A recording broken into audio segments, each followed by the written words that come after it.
क्या यह मंदिर स्वयं महादेव की इच्छा से प्रकट हुआ था? क्या पशुपतिनाथ में शिव आज भी किसी रूप में विराजमान है?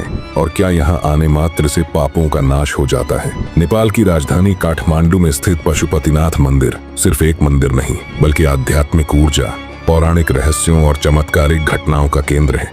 यह स्थान केवल श्रद्धालुओं को ही नहीं, बल्कि इतिहासकारों और वैज्ञानिकों को भी चौंकाता रहा है। क्या सच में यह मंदिर स्वयंभू है या फिर इसे किसी राजा द्वारा बनवाया गया था? और क्या शिवलिंग का 4 मुखी स्वरूप सृष्टि के 4 युगों से जुड़ा हुआ है? मंदिर के गर्भगृह में आम लोगों का प्रवेश क्यों निषेध है? क्यों यहाँ की आरती और मंत्रों का कंपन पूरे वातावरण को दिव्य बना देता है? और क्या यह सच है कि जब भी नेपाल किसी संकट में होता है तब मंदिर से कोई संकेत मिलता है? मंदिर के गुप्त द्वारों का रहस्य क्या है और इन्हें आज तक क्यों नहीं खोला गया? और क्या इस मंदिर का संबंध हिमालय के किसी गुप्त लोक से है?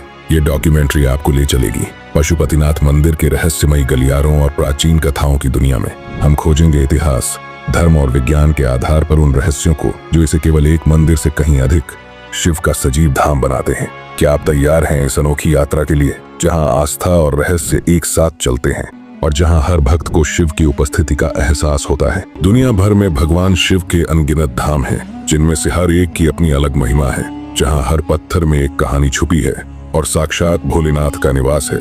आज हम जिस दिव्य धाम की बात करने जा रहे हैं वह न सिर्फ 12 ज्योतिर्लिंगों में से एक है, बल्कि यह भक्तों के लिए आस्था, शक्ति और आशीर्वाद का अटूट स्रोत भी है।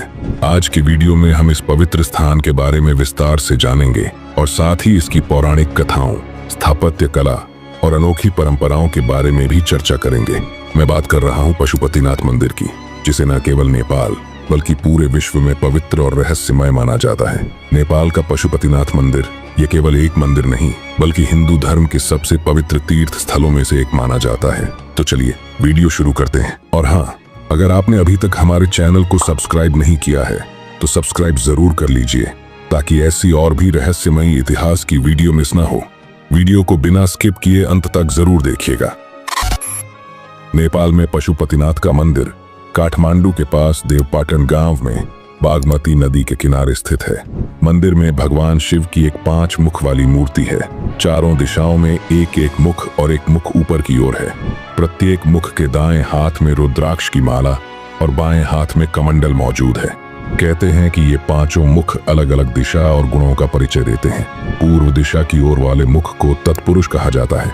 पश्चिम की ओर वाले मुख को सज्जोत कहते हैं। उत्तर दिशा की ओर वाले मुख को वामवेद या अर्धनारीश्वर कहते हैं। दक्षिण दिशा वाले मुख को अघोरा कहते हैं और जो मुख ऊपर की ओर है उसे ईशान मुख कहा जाता है। मान्यता के अनुसार पशुपतिनाथ मंदिर का ज्योतिर्लिंग पारस पत्थर के समान है। इस मंदिर में भगवान शिव की मूर्ति तक पहुंचने के लिए 4 दरवाजे बने हुए हैं। वे चारों दरवाजे चांदी के हैं। पश्चिमी द्वार के ठीक सामने शिव जी के बैल नंदी की विशाल प्रतिमा है, जिसका निर्माण पीतल से किया गया है। इस परिसर में वैष्णव और शैव परंपरा के कई मंदिर और प्रतिमाएं मौजूद हैं। पशुपतिनाथ मंदिर को शिव के 12 ज्योतिर्लिंगों में से एक माना जाता है। से एक और केदारनाथ मंदिर का आधा भाग माना जाता है। ये मंदिर हिंदू और बौद्ध वास्तुकला का एक उत्कृष्ट मिश्रण है। मुख्य पगोड़ा शैली का मंदिर सुरक्षित आंगन में स्थित है, जिसका संरक्षण नेपाल पुलिस द्वारा किया जाता है। यह मंदिर लगभग 264 हेक्टेयर क्षेत्र में फैला हुआ है, जिसमें 518 मंदिर और स्मारक सम्मिलित हैं। मंदिर की द्विस्तरीय छत का निर्माण तांबे से किया गया है, जिन पर सोने की परत चढ़ाई गई है। मंदिर वर्गाकार के एक चबूतरे पर बना है, जिसकी आधार से शिखर तक की ऊंचाई 23 मीटर है। मंदिर का शिखर सोने का बना है, जिसे गजुर कहा जाता है। परिसर के भीतर 2 गर्भगृह हैं। भीतरी गर्भगृह वह स्थान है जहां शिव की प्रतिमा स्थापित है, जबकि बाहरी गर्भगृह एक खुला गलियारा है। भीतरी आंगन में मौजूद मंदिर और प्रतिमाओं में वासुकीनाथ मंदिर, उन्मत्ता भैरव मंदिर, सूर्य नारायण मंदिर, कीर्तिमुख भैरव मंदिर, बूदानिल कंठ मंदिर, हनुमान मूर्ति और 184 शिवलिंग प्रमुख रूप से शामिल हैं। जबकि बाहरी परिसर में राम मंदिर, विराट स्वरूप मंदिर, 12 ज्योतिर्लिंग और 15 शिवालयों के साथ गुहेश्वरी मंदिर के दर्शन किए जाते हैं। पशुपतिनाथ मंदिर के बाहर आर्य घाट स्थित है। पौराणिक काल से ही केवल इसी घाट के पानी को मंदिर के भीतर ले जाने का प्रावधान है। नेपाल के पशुपतिनाथ मंदिर को कुछ मायनों में तमाम मंदिरों में सबसे प्रमुख माना जाता है। पशुपति का अर्थ है पशु मतलब जीवन और पति मतलब स्वामी या मालिक, यानी जीवन का मालिक या जीवन का देवता। इस मंदिर की एक काफी सख्त परंपरा है, जिसके अनुसार गैर हिंदू आगंतुकों को बागमती नदी के दूसरे किनारे से बाहर से मंदिर को देखने की अनुमति होती है। नेपाल में भगवान शिव का यह मंदिर विश्व भर में विख्यात है। इसका असाधारण महत्व भारत के अमरनाथ और केदारनाथ से किसी भी प्रकार कम नहीं है। इस अंतर्राष्ट्रीय तीर्थ के दर्शन के लिए भारत ही नहीं बल्कि विदेशों से भी असंख्य यात्री और पर्यटक काठमांडू पहुंचते हैं। शिव के एक रूप पशुपति को समर्पित यह हिंदू मंदिर बागमती नदी के पास नेपाल के काठमांडू में स्थित है। इस मंदिर को 1979 में विश्व धरोहर स्थल के रूप में वर्गीकृत किया गया था।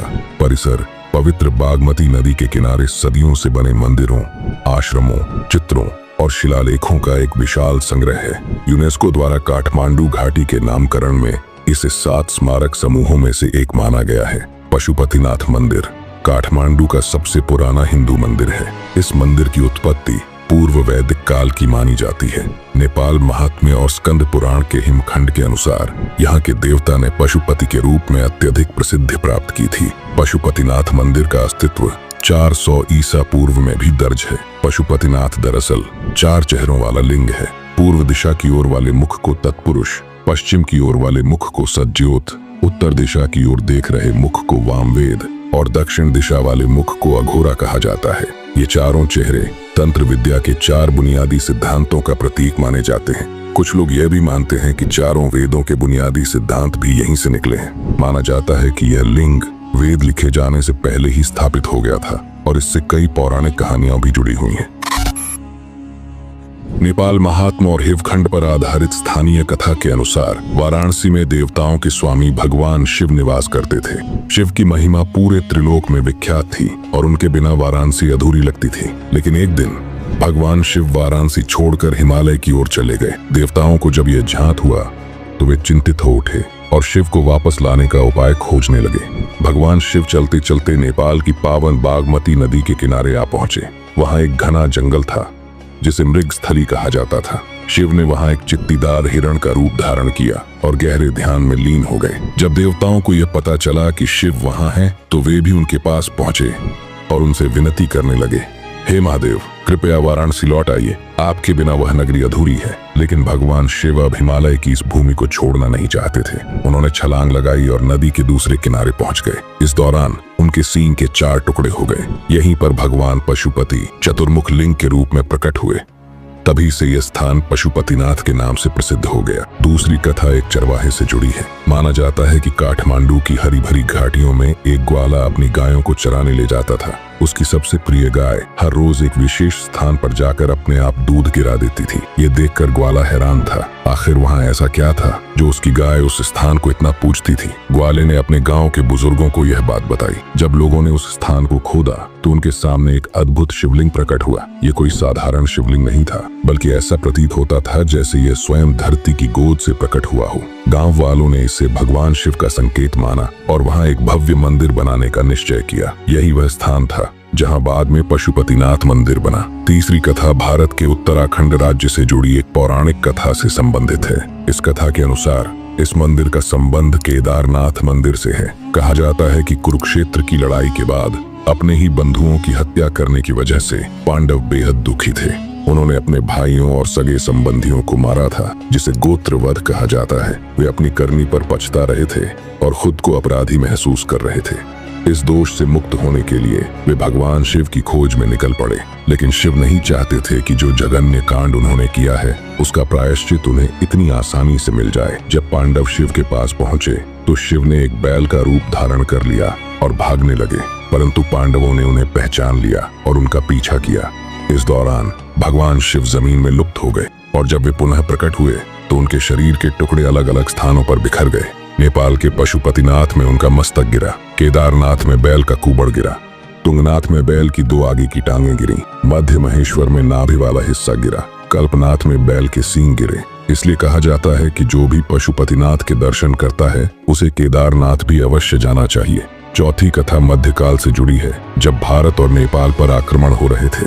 एक मुगल शासक ने पशुपतिनाथ मंदिर को नष्ट करने की योजना बनाई। वह अपनी विशाल सेना लेकर मंदिर की ओर बढ़ा, लेकिन जैसे ही वे मंदिर के पास पहुंचे, अचानक हजारों की संख्या में मधुमक्खियां उन पर टूट पड़ी। मुगल सेना पूरी तरह बिखर गई और कई सैनिक घायल हो गए। यह देखकर शासक ने हमला रोक दिया और मंदिर की ओर एक भी कदम आगे बढ़ाने की हिम्मत नहीं की। स्थानीय लोग इसे भगवान शिव की शक्ति मानते हैं और कहते हैं कि स्वयं महादेव ने अपने मंदिर की रक्षा की थी। पशुपतिनाथ का मंदिर कैसे अस्तित्व में आया, इसका वर्णन करने वाली कई किंवदंतियां हैं। गोपाल राज आलोकवट के अनुसार मंदिर का निर्माण लिच्छवी राजा प्रचंड देव ने करवाया था। एक अन्य इतिहास में कहा गया है कि पशुपतिनाथ मंदिर लिंग के आकार के देवालय के रूप में था। इससे पहले सुखदेव ने इस स्थान पर पशुपतिनाथ का 5 मंजिला मंदिर बनवाया था। समय बीतने के साथ मंदिर की मरम्मत और जीर्णोद्धार की आवश्यकता पड़ी। इस मंदिर का पुनर्निर्माण शिवदेव नामक एक मध्ययुगीन राजा ने 1099 से 1126 ईस्वी में करवाया था। फिर अनंत मल्ला ने इसमें एक छत जोड़कर इसका जीर्णोद्धार किया था। 2 मंजिला मंदिर के चारों ओर और भी मंदिर बनाए गए हैं, जिनमें 14वीं शताब्दी के राम मंदिर के साथ वैष्णव मंदिर परिसर और 11वीं शताब्दी की पांडुलिपि में उल्लिखित गुहेश्वरा शामिल हैं। मंदिर के वर्तमान स्वरूप का जीर्णोद्धार 1692 ईस्वी में किया गया था। पशुपतिनाथ का मुख्य मंदिर परिसर और गर्भगृह अछूता रह गया, लेकिन परिसर की कुछ बाहरी इमारतें अप्रैल 2015 के नेपाल भूकंप में क्षतिग्रस्त हो गईं। हमारे वेदों में भगवान शिव के 8 नाम बताए गए हैं, जिससे यह बात स्पष्ट होती है कि भगवान आशुतोष शिव ही पंचतत्व की उत्पत्ति के स्रोत, पंचवक्र, त्रिनेत्र हैं। श्री पशुपति नाम ही एकमात्र यजमान मूर्ति और पूजनीय है, बाकी सब प्रतीकात्मक हैं। पशुपतिनाथ मंदिर में भगवान की सेवा करने के लिए 747 से ही नेपाल के राजाओं ने भारतीय ब्राह्मणों को आमंत्रित किया था। बाद में माल्ला राजवंश के एक राजा ने दक्षिण भारतीय ब्राह्मण को मंदिर का प्रधान पुरोहित नियुक्त कर दिया। दक्षिण भारतीय भट्ट ब्राह्मण ही इस मंदिर के प्रधान पुजारी नियुक्त होते रहे थे। वर्तमान में प्रचंड सरकार के काल में भारतीय ब्राह्मणों का एकाधिकार खत्म कर नेपाली लोगों को पूजा का अधिकार सौंप दिया गया। ऐसा कहा जाता है कि मंदिर के पुजारियों में से कई को रात्रि के समय एक रहस्यमय अदृश्य पुजारी के दर्शन होते हैं। कई पुजारियों ने अनुभव किया कि जब वे मंदिर में रात को अकेले ध्यान करते हैं तो उन्हें एक दिव्य रोशनी दिखाई देती है और मंत्रों की गूंज सुनाई देती है। कई भक्तों का मानना है कि यह स्वयं भगवान शिव हैं, जो रात्रि में अपने मंदिर में पूजा करते हैं। पशुपतिनाथ मंदिर के संबंध में यह मान्यता है कि जो भी व्यक्ति इस स्थान के दर्शन करता है उसे किसी भी जन्म में फिर कभी पशु योनि प्राप्त नहीं होती। लेकिन एक नियम यह भी है कि जब भी मंदिर जाएं, सबसे पहले नंदी के दर्शन न करें, अन्यथा पुनर्जन्म में पशु योनि प्राप्त हो सकती है। कहा जाता है कि जो भी व्यक्ति इस मंदिर में ध्यान करता है उसकी सभी समस्याएं समाप्त हो जाती हैं। यहाँ तक कि जो व्यक्ति कुछ समय भी यहाँ शांतिपूर्वक बैठता है उसे गहरी आध्यात्मिक अनुभूति होती है। भगवान शिव के इस पशुपति रूप को समर्पित यह मंदिर केदारनाथ धाम का आधा भाग माना जाता है। दोस्तों, अगर आपको केदारनाथ के संपूर्ण इतिहास और रहस्यों के बारे में जानना है तो हमें कमेंट में जरूर बताएं। हम आपके लिए केदारनाथ की एक फुल डॉक्यूमेंट्री वीडियो लेकर आएंगे। वहीं अगर आपको वीडियो पसंद आ रहा हो तो इस वीडियो को एक लाइक कर दें और चैनल को सब्सक्राइब करना ना भूलें। यह आपके लिए 1 सेकंड का काम है, लेकिन इससे हमारी काफी मदद होती है। चलिए अब इस अद्भुत सफर पर आगे बढ़ते हैं। ये मंदिर सिर्फ नेपाल ही नहीं बल्कि पूरे विश्व के हिंदुओं के लिए आस्था का प्रमुख केंद्र है। मंदिर में केवल हिंदू धर्म के लोग प्रवेश कर सकते हैं। यह अन्य धर्मों के अनुयायियों के लिए खुला नहीं है। केवल हिंदू धर्मावलंबियों को ही यहाँ प्रवेश की अनुमति है। सूर्योदय से पहले मुख्य गर्भगृह में प्रवेश निषिद्ध है। ऐसा माना जाता है कि सूर्योदय से पहले भगवान पशुपति स्वयं ध्यान में लीन होते हैं, इसलिए इस समय मंदिर के गर्भगृह में प्रवेश वर्जित है। ये भगवान शिव की प्रिय पूजा है। इसमें पंचामृत, दूध, दही, घी, शहद और गंगा जल से अभिषेक किया जाता है। कहा जाता है कि इस अनुष्ठान से नकारात्मक ऊर्जा समाप्त हो जाती है और मानसिक शांति प्राप्त होती है। महामृत्युंजय मंत्र के जाप से व्यक्ति को असाध्य रोगों से मुक्ति मिलती है और जीवन में सुख समृद्धि आती है। पशुपतिनाथ मंदिर में प्रवेश करने से पहले नंदी भगवान शिव के वाहन की मूर्ति स्थापित है। एक कथा के अनुसार एक बार नेपाल में भीषण भूकंप आया जिससे पूरा क्षेत्र हिलने लगा। उस समय मंदिर भी हिलने लगा और उसके गिरने का खतरा हो गया। तभी मंदिर में स्थापित नंदी की मूर्ति से एक तेज प्रकाश निकला और पूरा भूकंप शांत हो गया। स्थानीय भक्त मानते हैं कि यह भगवान शिव की कृपा थी और नंदी ने मंदिर को बचा लिया। महाशिवरात्रि के दिन पशुपतिनाथ मंदिर में सबसे बड़ा उत्सव मनाया जाता है। इस दिन पूरे मंदिर को लाखों दीपों से सजाया जाता है। रात भर भगवान शिव की आराधना होती है और भजन कीर्तन चलता रहता है। हजारों श्रद्धालु गंगा स्नान के बाद मंदिर में दर्शन के लिए आते हैं। साधु संत मंदिर परिसर में विशेष साधना करते हैं। इस दिन शिवलिंग पर विशेष भस्म आरती की जाती है जो अत्यंत शक्तिशाली मानी जाती है। सन 1934 के बाद पहली बार नेपाल में इतना प्रचंड तीव्रता वाला भूकंप आया जिसमें 8000 से अधिक मौतें हुई, 2000 से अधिक लोग घायल हुए। भूकंप के झटके चीन, भारत, बांग्लादेश और पाकिस्तान तक महसूस किए गए। नेपाल के साथ साथ चीन, भारत और बांग्लादेश में भी लगभग 250 लोगों की मौत हुई। भूकंप की वजह से एवरेस्ट पर्वत पर हिमस्खलन आ गया जिससे 17 पर्वतारोहियों की मृत्यु हो गई। ठीक वैसे ही जैसे साल 2013 में उत्तराखंड भयानक बाढ़ से जूझ रहा था, लेकिन जिस तरह उत्तराखंड में आई बाढ़ बाबा भोलेनाथ के केदारनाथ धाम का बाल भी बांका नहीं कर पाई थी, ठीक उसी तरह नेपाल में आया भयानक भूकंप भी भोलेनाथ के पशुपतिनाथ मंदिर का कुछ नहीं बिगाड़ पाया। ये हैरान करने वाली बात है कि बाबा भोलेनाथ के दोनों महत्वपूर्ण धाम इतनी भयानक प्राकृतिक आपदाओं से कैसे बच गए। अब आप हमें कमेंट में बताइए, क्या आप मानते हैं कि ये सब बाबा भोलेनाथ की कृपा है? अपनी राय कमेंट में जरूर साझा करें। पशुपतिनाथ मंदिर से जुड़ी कई चमत्कारी घटनाएं आज भी यहां आने वाले श्रद्धालुओं को हैरान करती हैं। उनमें से एक है मंदिर में सालों से जलने वाली अखंड ज्योत। पशुपतिनाथ मंदिर की अखंड ज्योति का विशेष धार्मिक और सांस्कृतिक महत्व है। यह ज्योति एक प्रकार से भगवान शिव की निरंतर उपस्थिति का प्रतीक मानी जाती है और शिव भक्तों के लिए एक अद्भुत स्थान है जहां लाखों भक्त हर वर्ष पूजा अर्चना के लिए आते हैं। इस अखंड ज्योति का जलना न केवल भगवान शिव के प्रति श्रद्धा का प्रतीक है, बल्कि यह इस बात का भी संकेत है कि ईश्वर की शक्ति कभी समाप्त नहीं होती। यह ज्योति 24 घंटे 365 दिन जलती रहती है और इसका रखरखाव बहुत ही सावधानी से किया जाता है। ऐसा माना जाता है कि यह ज्योति उन भक्तों के लिए एक आत्मिक मार्गदर्शन का कार्य करती है जो शिव की उपासना करते हैं और शांति की तलाश में हैं। यह अखंड ज्योति कभी नहीं बुझती, इसे निरंतर जलता हुआ माना जाता है और इसका जलना भगवान शिव के अनंत और अडिग सत्ता का प्रतीक है। ऐसा कहा जाता है कि यह ज्योति न केवल स्थानिक प्रकाश देती है, बल्कि यह शाश्वत और दिव्य ऊर्जा का भी स्रोत है जो भक्तों के हृदय में शांति और विश्वास उत्पन्न करती है। इस ज्योति के बारे में एक धार्मिक मान्यता है कि यह भगवान शिव के द्वारा प्रत्यक्ष रूप से भेजी जाती है और इसके जलने से मंदिर की संजीवनी शक्ति बनी रहती है। ये एक संकेत है कि भगवान शिव हमेशा अपने भक्तों के साथ होते हैं और उनके जीवन में आशीर्वाद प्रदान करते रहते हैं। जो लोग इस ज्योति के सामने खड़े होकर पूजा करते हैं वे अपनी आत्मा में शांति और दिव्यता का अनुभव करते हैं। पशुपतिनाथ की अखंड ज्योति का संबंध न केवल धार्मिक आस्थाओं से है, बल्कि यह नेपाल की सांस्कृतिक धरोहर का एक महत्वपूर्ण हिस्सा भी है। यहाँ आने वाले श्रद्धालु इस ज्योति को देखकर महसूस करते हैं कि भगवान शिव का आशीर्वाद उनके जीवन में हमेशा बना रहेगा। इसके अलावा ये ज्योति मंदिर के वातावरण में एक अद्वितीय दिव्यता और शांति का संचार करती है जो भक्तों को आध्यात्मिक उन्नति की ओर प्रेरित करती है। यह भी कहा जाता है कि अखंड ज्योति को देखकर व्यक्ति के जीवन के सभी संकटों का निवारण होता है और उसकी आत्मा को शांति मिलती है।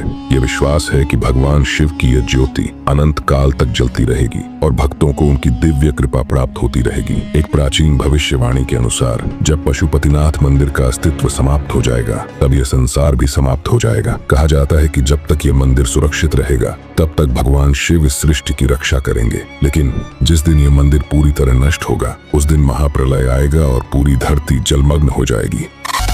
वैज्ञानिकों ने शोध करके पाया है कि पशुपतिनाथ मंदिर में स्थित शिवलिंग से एक विशेष प्रकार की ऊर्जा निकलती है जो वहां उपस्थित श्रद्धालुओं के मन को शांत करती है। जब मंदिर में घंटियां और शंख बजते हैं तो वहां एक विशेष प्रकार की ध्वनि तरंगें उत्पन्न होती हैं जो शरीर के 7 चक्रों को सक्रिय करती हैं। वैज्ञानिकों ने अध्ययन किया है कि बागमती नदी का जल मंदिर के शिवलिंग को विशेष ऊर्जा प्रदान करता है। माना जाता है कि बागमती नदी के तट पर अंतिम संस्कार करने से आत्मा को मोक्ष प्राप्त होता है। यहाँ विशेष प्रकार की वैदिक विधियों से अंतिम संस्कार किया जाता है। पशुपतिनाथ मंदिर केवल अपनी भव्यता और धार्मिक महत्व के लिए ही प्रसिद्ध नहीं है, बल्कि इसके आसपास कई रहस्यमय गुफाएं और स्थान भी मौजूद हैं, जिनका संबंध तपस्वियों, योगियों और प्राचीन संतों से है। कहा जाता है कि पशुपतिनाथ मंदिर के नीचे कई रहस्यमय गुफाएं हैं, जिनमें प्राचीन काल में मुनियों ने ध्यान साधना की थी। इन गुफाओं में आज भी साधु संत साधना करने जाते हैं। प्राचीन समय में गुरु गोरखनाथ और उनके शिष्य मत्स्येंद्रनाथ ने यहाँ तपस्या की थी। इन गुफाओं में विशेष ऊर्जा प्रवाहित होती है, जो ध्यान और साधना में सहायता करती है। कहा जाता है कि कुछ गुफाएं अभी भी बंद हैं और उनमें दिव्य शक्तियों का वास है। एक मान्यता के अनुसार पशुपतिनाथ मंदिर के पास बहने वाली बागमती नदी के तल में एक रहस्यमय खजाना छिपा हुआ है। ये खजाना मंदिर के निर्माण काल में छिपाया गया था, ताकि इसे आक्रमणकारियों से बचाया जा सके। कई संतों का मानना है कि यह खजाना केवल सच्चे योगियों को ही प्राप्त हो सकता है, क्योंकि इसे केवल आध्यात्मिक शक्तियों से ही खोजा जा सकता है। समय समय पर लोगों ने इस खजाने को खोजने का प्रयास किया, लेकिन अब तक कोई सफलता नहीं मिली। पशुपतिनाथ मंदिर में कई गुप्त द्वार भी मौजूद हैं, जिनके पीछे कई रहस्य छिपे हैं। कहा जाता है कि इन द्वारों के पीछे गुप्त मार्ग हैं, जो हिमालय के अन्य पवित्र स्थलों तक जाते हैं। कई साधुओं का मानना है कि इन मार्गों से होकर कुछ सिद्ध योगी सीधे कैलाश पर्वत तक पहुंच सकते हैं। इन द्वारों को खोलने के लिए विशेष वैदिक मंत्रों का उच्चारण करना पड़ता है। कई संतों और शोधकर्ताओं का मानना है कि जो शिवलिंग मंदिर में स्थापित है, उसके ठीक नीचे एक और अदृश्य शिवलिंग छिपा हुआ है। कुछ संतों के अनुसार यह शिवलिंग ध्यान और साधना के माध्यम से ही देखा जा सकता है। यह शिवलिंग धरती के अंदर एक ऊर्जा स्रोत के रूप में कार्य करता है, जिससे पूरे मंदिर में सकारात्मक ऊर्जा बनी रहती है। वैज्ञानिकों ने भी पाया है कि मंदिर के इस भाग में एक विशेष ऊर्जा का प्रवाह महसूस किया जा सकता है। ये स्थान भक्तों के लिए ही नहीं, बल्कि अघोरियों के लिए भी एक विशेष स्थान है। महाशिवरात्रि और अन्य विशेष अवसरों पर अघोरी साधु यहाँ आकर तंत्र साधना करते हैं। वे बागमती नदी के किनारे विशेष अनुष्ठान करते हैं, जिसे केवल कुछ चुनिंदा लोग ही देख पाते हैं। कहा जाता है कि इन साधनाओं के माध्यम से वे अपनी आध्यात्मिक शक्तियों को जागृत करते हैं। इस मंदिर में आने वाले कई श्रद्धालु और साधु यहाँ अलौकिक अनुभवों की बात करते हैं। कई लोगों ने बताया है कि उन्हें रात के समय मंदिर में अदृश्य मंत्रों की ध्वनि सुनाई देती है। कुछ साधुओं का कहना है कि उन्होंने मंदिर परिसर में भगवान शिव का प्रकाश रूप में दर्शन किया है। कई प्राचीन ग्रंथों में उल्लेख मिलता है कि पशुपतिनाथ मंदिर और कैलाश पर्वत के बीच एक आध्यात्मिक मार्ग है। कुछ योगियों का मानना है कि यदि कोई व्यक्ति सच्चे मन से साधना करे, तो वह इस मंदिर से सीधा कैलाश तक ऊर्जा के माध्यम से संपर्क कर सकता है। यह मार्ग भौतिक रूप में तो नहीं दिखता, लेकिन आध्यात्मिक यात्रा के दौरान इसे महसूस किया जा सकता है। बागमती नदी की धारा कभी सूखती नहीं, चाहे कितनी भी गर्मी क्यों न हो। बागमती नदी नेपाल की प्रमुख नदियों में से एक है, जो काठमांडू घाटी से होकर बहती है। इसे काठमांडू घाटी की जीवन रेखा माना जाता है। ये नदी धार्मिक दृष्टिकोण से अत्यंत महत्वपूर्ण मानी जाती है और इसके पानी को शुद्ध और पवित्र माना जाता है। बागमती नदी की धारा कभी भी पूरी तरह से सूखती नहीं है, चाहे इसका जलस्तर बढ़े या घटे। इसके कई कारण हैं। बागमती नदी का रास्ता काफी लंबा है, जो काठमांडू घाटी से निकलकर नेपाल के अन्य क्षेत्रों से होते हुए दक्षिण की ओर बहते हुए भारतीय राज्य बिहार में गंगा नदी में मिल जाती है। इसके जल स्रोत कई स्थानों से मिलते हैं, जैसे पर्वतीय झीलों और अन्य सहायक नदियों से। यही कारण है कि नदी में जल प्रवाह निरंतर बना रहता है और इसकी धारा सूखती नहीं है। इसके अलावा इस नदी में जल को इकट्ठा करने वाली कई सहायक नदियां भी हैं, जो इसे स्थिर रखती हैं। बागमती नदी के किनारे कई ऐतिहासिक और धार्मिक स्थल स्थित हैं, जिनमें से सबसे प्रमुख पशुपतिनाथ मंदिर है। बागमती नदी के तट पर ही पशुपतिनाथ मंदिर स्थित है और ये नदी हिंदू धर्म के अनुयायियों के लिए एक पवित्र नदी मानी जाती है। कहा जाता है कि बागमती नदी का उल्लेख महाभारत और अन्य प्राचीन ग्रंथों में भी मिलता है, जहाँ इसे पवित्र नदी के रूप में पूजा जाता था। मंदिर के पुजारियों का कहना है कि जो भी श्रद्धालु सच्चे मन से यहाँ मन्नत मांगता है, उसकी हर इच्छा पूरी होती है। बागमती नदी का हिंदू धर्म में विशेष स्थान है और इसे धार्मिक दृष्टि से बहुत महत्व दिया जाता है। पुराणों और ग्रंथों के अनुसार बागमती नदी को पवित्र माना जाता है और इसे गंगा के समकक्ष माना गया है। कहा जाता है कि जब भगवान शिव ने पशुपतिनाथ रूप में धरती पर अवतार लिया, तब बागमती नदी का अवतरण भी हुआ था। बागमती नदी का पानी पवित्र होता है और इसे हिंदू धर्म में शुद्धि और पापों के नाश के लिए महत्वपूर्ण माना जाता है। इस नदी का हिंदू धर्म से गहरा संबंध है और यह हिंदू अनुयायियों के लिए एक अत्यंत पूजनीय नदी मानी जाती है। इस नदी का ऐतिहासिक और सांस्कृतिक महत्व बहुत गहरा है। इसके तट पर शवदाह की प्रक्रिया की जाती है, जिसे हिंदू धर्म में पवित्र माना जाता है। बागमती नदी का पानी श्रद्धालुओं द्वारा शुद्धिकरण और तर्पण के लिए उपयोग किया जाता है। पशुपतिनाथ मंदिर और बागमती नदी का इतिहास धार्मिक, सांस्कृतिक और ऐतिहासिक दृष्टि से बहुत महत्वपूर्ण है। यह स्थान न केवल नेपाल में बल्कि हिंदू धर्म के अनुयायियों के लिए विश्व भर में एक पवित्र स्थल के रूप में प्रसिद्ध है। मंदिर में भगवान शिव की पूजा विशेष रूप से अर्धनारीश्वर रूप में होती है, जहां शिव और उनकी पत्नी पार्वती दोनों की उपस्थिति दर्शाई जाती है। पशुपतिनाथ मंदिर और उसका शिवलिंग न केवल एक धार्मिक स्थल है बल्कि यह विश्व भर के भक्तों के लिए एक तीर्थ स्थान भी है, जहां विश्वास, आस्था और मुक्ति का गहरा संबंध है। इसके इतिहास, पौराणिक कथाओं और वैज्ञानिक दृष्टिकोण ने इसे एक अनूठा स्थल बना दिया है। यहाँ पूजा करने से केवल आध्यात्मिक लाभ ही नहीं बल्कि जीवन के विभिन्न पहलुओं में शांति और संतुलन भी प्राप्त होता है।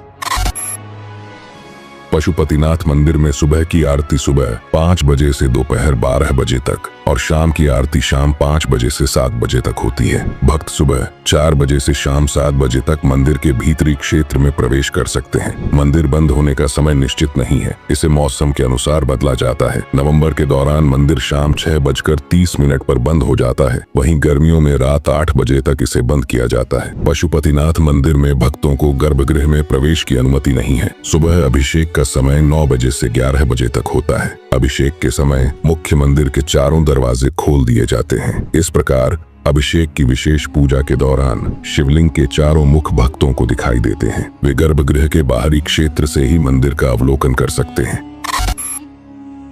पशुपतिनाथ मंदिर में जाने का सबसे अच्छा समय काफी हद तक व्यक्तिगत प्राथमिकताओं और व्यक्ति द्वारा चाहे जाने वाले अनुभव के प्रकार पर निर्भर करता है। अगर आप हल्के मौसम के महीने में जाना चाहते हैं तो सितंबर से नवंबर फिर मार्च से मई तक इन महीनों में मौसम सुहाना रहता है। तापमान हल्के से लेकर गर्म तक होता है, जिससे मंदिर परिसर और उसके आसपास के इलाकों को एक्सप्लोर करना ज्यादा आरामदायक हो जाता है। इसके अलावा महाशिवरात्रि के त्योहार के दौरान मंदिर जीवंत उत्सवों के साथ प्रफुल्लित हो उठता है, जो दुनिया भर से भक्तों और आगंतुकों को आकर्षित करता है। पशुपतिनाथ मंदिर हिंदू तीर्थ यात्रियों के लिए बहुत महत्व रखता है और कई लोग कैलाश पर्वत पर जाने के बाद इसे अपनी आध्यात्मिक यात्रा के हिस्से के रूप में करना चुनते हैं। माना जाता है कि यह मंदिर भगवान शिव का पवित्र निवास है और यहाँ श्रद्धांजलि अर्पित करना कैलाश मानसरोवर यात्रा का एक सार्थक समापन हो सकता है। मानसून के मौसम में इस क्षेत्र में भारी बारिश होती है, जिसके कारण रास्ते फिसलन भरे हो सकते हैं और यात्रा करना मुश्किल हो सकता है।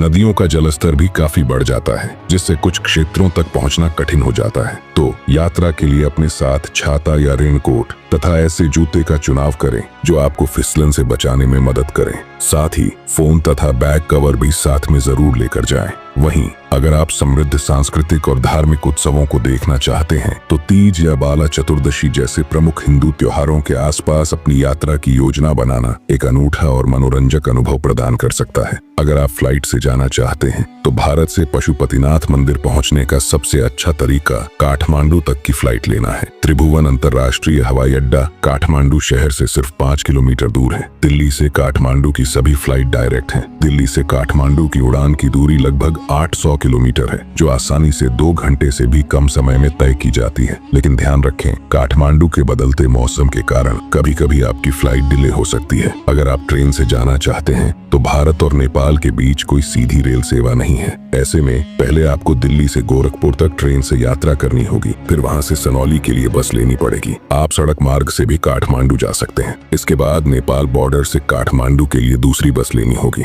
भारत से सड़क मार्ग से यात्रा करने वाले पर्यटकों के लिए 4 बॉर्डर क्रॉसिंग है। दिल्ली से काठमांडू तक की कुल दूरी लगभग 1300 किलोमीटर है, जिसे बस या कार से तय किया जा सकता है।